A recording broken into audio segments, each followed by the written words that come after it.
Tiger Woods watches his second shot on the 12th hole during the third round of the Valspar Championship at Innisbrook Resort. Michael Reeves, Getty Images.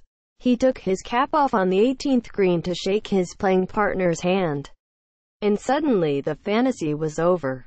High above the timeless, trademark smile, Tiger Woods' hair came spilling out in wild, ancient clumps, their dwindling territory no match for the advancing bald spots in between.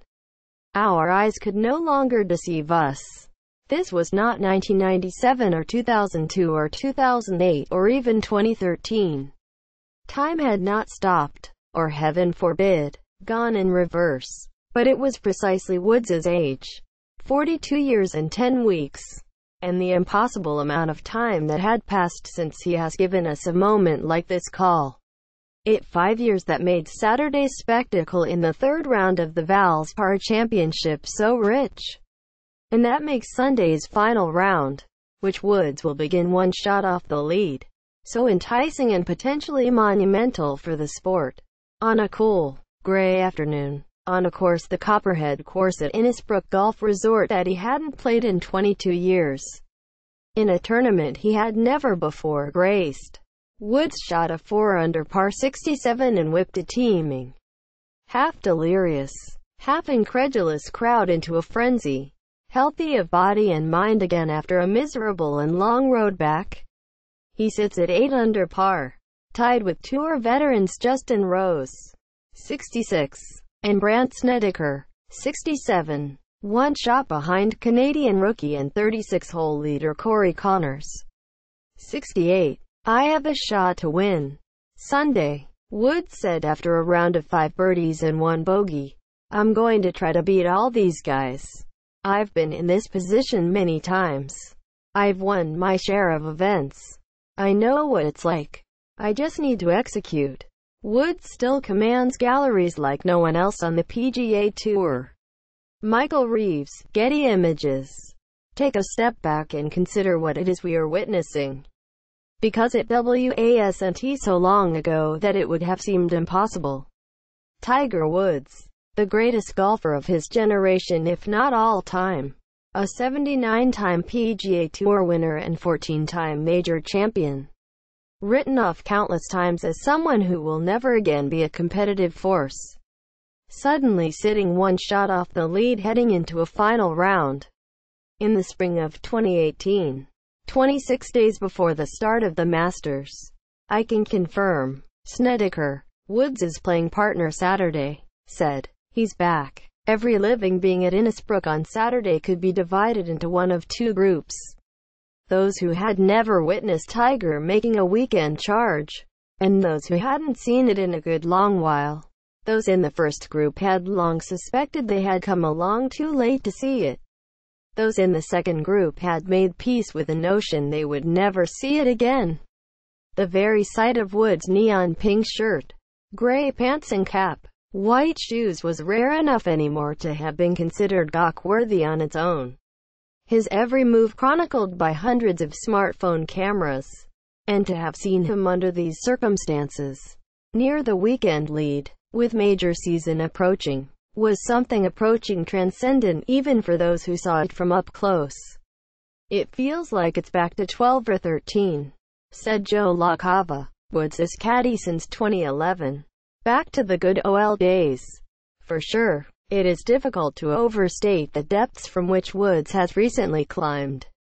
From the back surgeries to the tabloid scandals to the DUI arrest just 10 months ago, when he was found to have had 5 different prescription drugs in his system.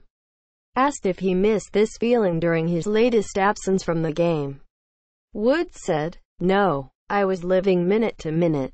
You have no idea how hard it was." This was just his 8th start since the beginning of 2016, and just the 5th in which he has made it to the weekend. It was just his 4th official start since back fusion surgery last April, and just his 13th round of 2018. He opened the week ranked 388th in the world rankings, up from 656th at the end of 2017. Everybody could recite the sad losing streaks. 5 years since his last win. 10 since his last major. He was perilously close to spending the rest of his life as a ceremonial figure in the sport. Trotted out every once in a while to wave to the fans for old time's sake. But there have been signs all spring that Woods was building towards something. A tie for 23rd at Torrey Pines. A 12th place finish at the Honda Classic. He quickly added the Valspar to his schedule. An additional chance to hone his game and his competitive edge before Augusta, no matter how long had been away, or how long it had been since had won. The unmistakable mannerisms of peak Tiger were as familiar and oddly comforting as ever on Saturday. The casual, cool way he leaned on his putter with the right leg crossed over the left. The 3 quick practice strokes before each putt. The shuffling of the feet as he addressed the ball.